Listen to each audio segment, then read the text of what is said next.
Nesse vídeo eu quero falar com você sobre The Boys e historiografia. Eu sei que parece não fazer nenhum sentido a ligação entre as duas coisas, mas até o final do vídeo você vai entender o que eu quero dizer com essa relação. Antes de tudo, deixa eu me apresentar. Eu sou José dos Santos, eu sou formado em História, então o tema da historiografia ele é um tema que me agrada muito desde a minha formação em História na graduação, e hoje, no meu mestrado, eu estudo também historiografia da educação, mas continua sendo historiografia. Nesse canal, eu pretendo expor algumas ideias minhas, e essa é uma delas. Então, já se inscreve no canal, já deixa o seu comentário sobre o vídeo, e não esquece de deixar o like ou o dislike se você não gostar do vídeo, tudo bem. Para quem não sabe do que eu estou falando, The Boys é uma série de TV. Eu não quero aqui me aprofundar em questões técnicas, eu quero falar mais sobre a proposta da série e também ressaltar que é uma série baseada num quadrinho e eu não consumi nenhum dos quadrinhos, então a minha opinião é totalmente sobre a série e vocês vão entender o porquê. Eu assisti essa série faz pouco tempo e desde o primeiro episódio eu gostei muito, porque é uma série que tem uma proposta totalmente diferente. Ela coloca os heróis como pessoas, e ali pessoas dotadas de poder, superpoderes, mas como pessoas comuns, corruptíveis. E eu acho que a graça é que eles até passam do ponto, porque esses heróis se tornam pessoas muito corruptíveis, muito corruptas, no sentido de moralidade, mas a ideia é legal porque ela inverte toda aquela construção Marvel e DC que construiu no nosso imaginário uma ideia de super-heróis, não só como pessoas exemplares em força, em velocidade, em agilidade, mas exemplares no sentido da ética, porque são pessoas que se doam, mesmo tendo um grande poder, elas doam o seu poder para a comunidade, para a sociedade e para salvar o mundo. Em The Boys a coisa é totalmente diferente. Nela, os heróis eles são colocados como se fossem vilões, porque eles representam tudo que há de ruim ali na série. Mas enfim, eu não quero resumir a série aqui, só quero dizer que essa é a proposta da série. E é claro que tem alguns pontos que a gente poderia falar, como a violência e a sexualidade que são muito expressas na série. Então pessoas que não gostam de coisa muito realista, violenta, não vai gostar da série. Eu gosto de realismo, não num nível exagerado. Eu acho que a série ela é exagerada, mas por toda a proposta dela faz todo um sentido.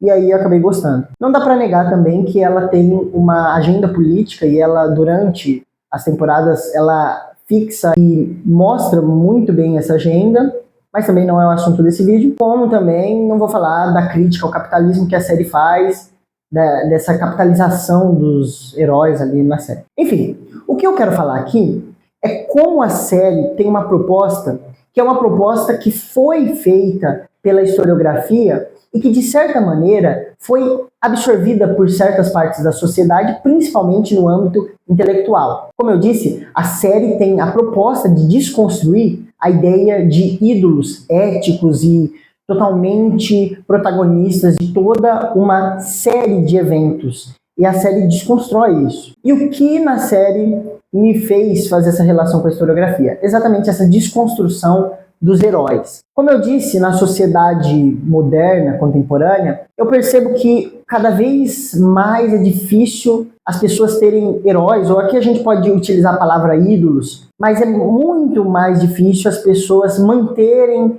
uma ideia límpida sobre alguma pessoa ou sobre alguma personalidade. E isso deve muito à área das ciências humanas e, para mim, particularmente, à área da história. A história sempre foi a responsável pela construção de ídolos na mentalidade das pessoas. Então a história tinha essa capacidade de, ao descrever a história de uma nação, trabalhar com grandes eventos e ali trabalhar com grandes pessoas, grandes personalidades. No século XX, isso vai ter uma reviravolta. Um grupo de historiadores que vão fundar um movimento chamado Escola dos Análises, que não é uma escola no sentido institucional, mas é uma escola no sentido de que criou uma cultura, criou uma tradição, um modo de produzir história. Essa escola, chamada Escola dos Análises, iniciada ali por Mark Bloch e Lucian Febvre, ela ditou o modo de produzir história na grande maioria dos trabalhos que foram feitos daí em diante. No caso brasileiro, principalmente na década de 90 para frente, isso se transforma em uma produção quase que hegemônica. Mas como eu disse, antes disso a gente tinha o que a gente chama de produção positivista, que trabalhava com grandes homens, grandes personalidades, e a historiografia dos análises vai fazer um movimento totalmente diferente. Eu quero indicar aqui para você que tem interesse em descobrir mais sobre esse tema, 2 autores. O primeiro é um autor que escreve um livro que eu pretendo futuramente fazer uma série explicando aqui no canal, que é o Peter Burke, fala sobre a Escola dos Análises. Ele considera uma revolução francesa na historiografia. E o outro é um autor brasileiro chamado José de Assunção Barros. Eu tenho esse pequeno livro dele aqui, que é uma introdução, mas ele tem uma série muito grande de livros sobre teoria da história. E é um autor muito bom para quem pretende se aprofundar nesse tema. Então, a relação que eu estou fazendo aqui é uma relação de que a historiografia dos análises, ela faz um questionamento que é feito com uma linguagem muito excessiva, com uma linguagem muito violenta e muito sexualizada na série, mas que já é uma demonstração de uma mentalidade que foi sendo produzida ali no século XX, algumas produções anteriores que já vinham questionando isso no século XIX, mas que no século XX ela se manifesta realmente ali na historiografia dos análises. Depois, a Escola dos Análises ela vai se fragmentar, ela vai ter diferentes gerações, a gente considera estar na 3ª geração dos análises, que é a história nova, a história cultural, que é a historiografia dominante atualmente até no Brasil. Com essa reflexão, eu não estou dizendo que no mundo atual não existe mais ídolos, heróis na mentalidade das pessoas. Pelo contrário, eu acredito que, por exemplo, na internet, as pessoas grandes, famosas, elas aprenderam a lidar com isso e elas estão fugindo de outras formas, até porque a estratégia atual na internet desses ídolos é parecer estar muito próximo das pessoas que assistem ela, é parecer ter uma vida muito aberta, e isso é uma outra forma de conquistar o público e tomar um espaço como ídolo.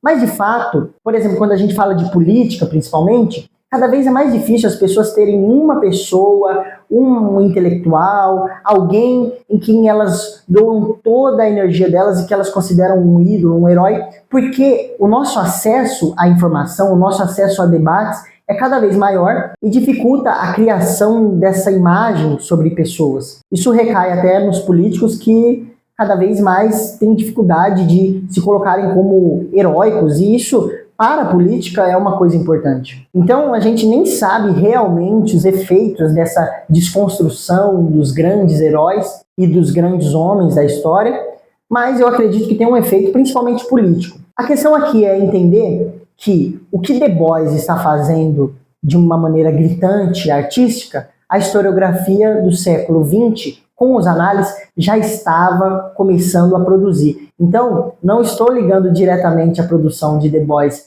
à historiografia como uma cadeia linear, mas eu considero que a mentalidade construída na sociedade, nos meios intelectuais, já havia construído críticas aos heróis. E, obviamente, quando a gente parte de uma vertente que exalta os grandes homens e vai para uma que desconstrói isso, ela tende a desconstruir de forma, às vezes, até excessiva, e aquela ideia de que não existem pessoas importantes. E é claro que isso é um debate historiográfico para outro vídeo. Então aqui eu quero deixar essa indicação da série Du Bois, acho uma série muito boa para quem tem estômago, e essa relação não tão direta que a série pode ter com a historiografia dos análises. Se você acha que essa relação que eu fiz entre as duas coisas não tem nada a ver, deixa aí nos comentários. Se você gostou, comenta aí também, deixa o seu like e não esquece de se inscrever no canal. Até a próxima!